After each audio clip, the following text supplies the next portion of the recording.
వీకెండే కావడంతో గ్రాండ్ ఎంట్రీతో అడుగుపెట్టారు big boss stage మీద నాగార్జున గారు. ఇంకా అడుగు పెట్టగానే శోభా శెట్టి ఫోటో డాల్ని చూపిస్తూ పైకెత్తి అంత ఎత్తులో చూపించగానే ఒక్కసారి శోభా శెట్టి ఎంతో ఆనందంతో పొంగిపోయింది. అయితే నువ్వు గేమ్ చాలా బాగా ఆడుతున్నావు, నీకు గెలవాలని తపనుంది, కానీ నీ తపని నిలబెట్టుకోవడానికి ట్రై చేస్తున్నావు, అది బాగా నచ్చింది. కానీ నువ్వు అంత కారంతో ఉన్న చికెన్ ఇచ్చినప్పుడు కూడా నువ్వు ఎంత కష్టమైనా సరే తిని గెలవాలని చెప్పి నువ్వు ఎంత ట్రై చేసావో మనం చూస్తుంటే అర్థమైంది.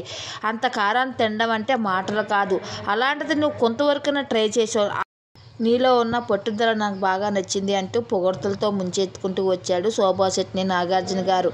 కానీ గౌతమ్ మీద నువ్వు అలాగా కోపపడడం ఏమీ పద్ధతి కాదు. ఎవరు మనసులో ఒపీనియన్ అది చెప్తారు. గౌతమ్ తన అభిప్రాయం నీపై ఉన్న అభిప్రాయం చెప్పాడు, కానీ నువ్వు అలా కోపం పడడం ఏమాత్రం పద్ధతి కాదు అంటూ చెప్పుకుంటూ వచ్చాడు.